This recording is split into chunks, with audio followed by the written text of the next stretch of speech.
낡은 보수 정산이 없다면 새로운 보수 등장이 답이다.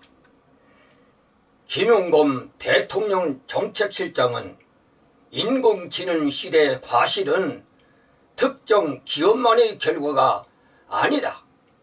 과실의 일부는 국민에게 환원돼야 한다. 그 원칙의 가칭 국민 배당금이라는 이름을 붙이고자 한다. 이런 발언이 정치권의 파장을 일으키고 있었다.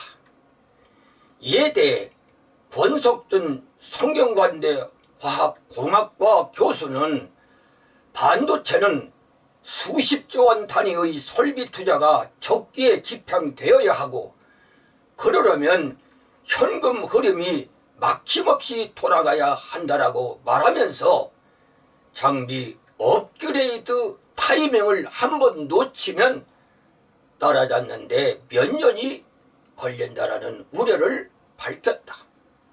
나는 권 교수의 입장에 전적으로 동의를 하고 싶다. AI 시대의 흐름에 따라 대표적으로 SK 하이닉스가 3분기 영업이익이 전년동 대비 8조 8,220억 원이고, 삼성전자 영업이익은 6조 7,499억 원을 집계된 것이다. 이를 두고 대통령 정책실장이 국민 배당금 우려를 꺼낸 모양인데 성급한 발상이라고 생각이 된다. 그런데 문제는 국민의힘의 반응이라고 생각된다. 장동혁 대표는 페이스북에서 기업이 돈을 많이 벌면 정부가 강제로 뺏어서 나눠주겠다는 것이라고 발언을 했고, 공산당 사회주의라고 반발을 했다. 그러면서 드디어 공산당 본색이 드러났다라고 비판을 했다. 도대체 언제까지 국민의힘은 지나친 색깔론으로 시시각각 다가오는 미래를 향한 현실을 부정하려고 하는 것인가?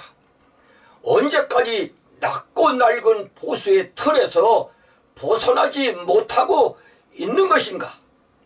세계미래연구기구 협의회 회장 제롬 그레는 세계미래보고서에서 마지막 결론 부분에 이렇게 기술을 하고 있다.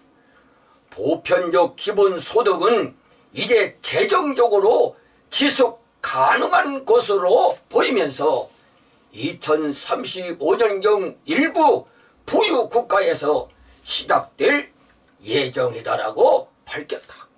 그러면서 2030년까지 AI가 전 세계적으로 약 8억 개의 일자리를 대체할 것이며, 이미 2024년 조사에서 세계 근로자 30%가 AI에 의해 일자리가 대체될 것으로 전망을 했다. 언론 보도를 보라.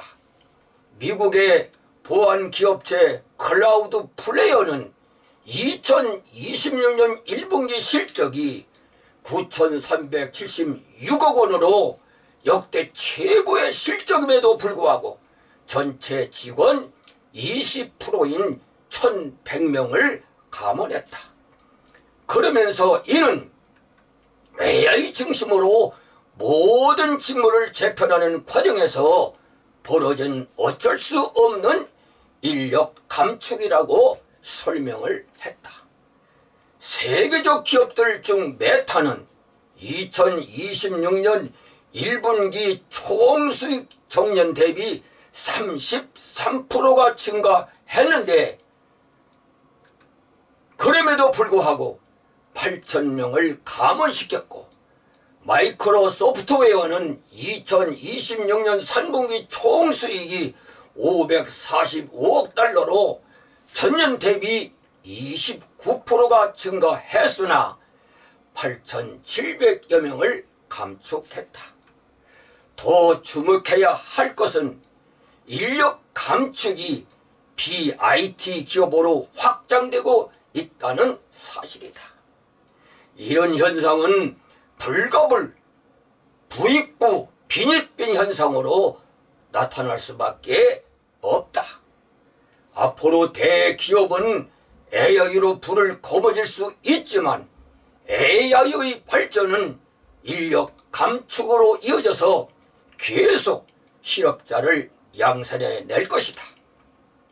이런 현상은 국가가 AI로 인해 세수 증가로 국간을 채우게 될 것이며, 이는 필연적으로 국가로 하여금 보편적 기본소득을 통해 기계에 의하여 일자리를 잃은 국민들을 먹여 살려야 할 국가적 의무를 다해야 한다.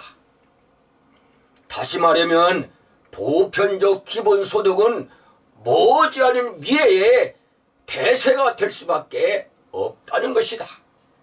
지난 5월 14일 2026년 동아국제금융포럼에서 창조적 파괴라는 개념을 발전시키고 현실의 발전을 두면서 혁신과 성장의 관계를 규명한 공로로 지난해 노벨 경제학상을 받은 하윗 교수는 기업과 학계가 교류해 진화를 쫓아가고 정부는 이 과정에서 일자리를 잃은 노동자를 도와야 한다라고 피력을 했다. 아마도 대통령 정책실장은 이런 맥락에서 국민 배당금이라는 발성을 내놓지 않았나 생각이 든다. 국민 배당금에 대한 기본 방향은 맞지만 너무 앞서가고 있다는 것이 문제인 것 같다. 국민의힘은 넓은 보수의 틀을 빨리 벗어나라. 지금의 반응을 이해할 수는 있지만 그러나 지나치게 색깔론으로 몰고 가는 것을 국민들이 어떻게 이해를 할까? 깊이 생각 좀 해보라. 왜냐하면 앞에서 지적했듯이 머지않은 미래 어느 시기에 보편적 기본소득 제도는 어쩔 수 없는 정책일 수밖에 없을 것이란 전망이기 때문이다. 국민이 살아야 기업도 국가도 산다. 자유민주주의 틀 안에서 시대 변화에 따른 보편적 기본소득 정책은 국가와 기업과 국민이 더불어 함께 살아가는 아름다운 삶을 위한 정책이다. 5월 4일자 조선TV 윤정우 앵커는 칼럼에서 진정권 교수의 말을 빌려가면서 변하지 않으면 죽는다라며 국민의힘을 맹비난을 했다. 그러면서 영국 보수당의 몰락을 예로 들었다. 국민의힘은 시대가 변해가고 있는 미래를 보라. 낡은 보수의 정신과 정책들을 재검토하라. 그렇지 않으면 어떤 정치적 승상도 국민의힘에 기대하기가 어렵다. 당신들의 생각을 바꾸지 않는 한은 당신들의 설 자리는 좁아만 질 것이다. 정말 참 답답하다.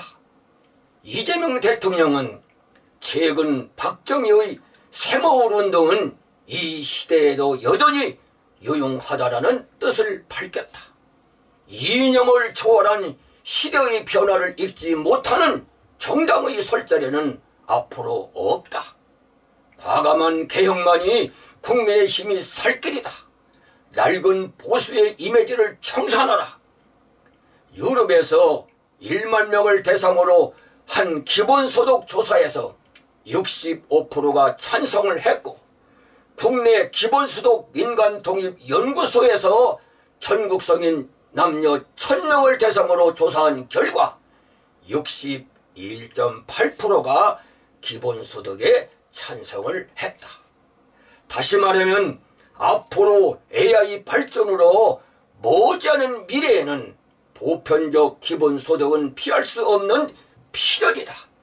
이런 의미에서 앞에서 지적했듯이 대통령 정책실장의 국민 배당금 주장은 일리는 있지만 시기적으로 성급함이 있다는 것이 문제일 뿐이다. 국민의 지도부는 낡은 보수의 틀을 깨라.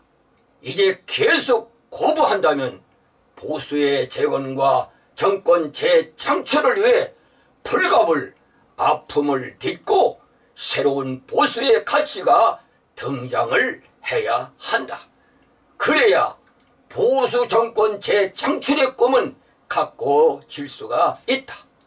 지금의 지도부와 낡은 이미지 인물들로는 정권 재창출은 요원할 뿐이다. 현 지도부는 각성하라. 그리고 중진들은 정신을 차려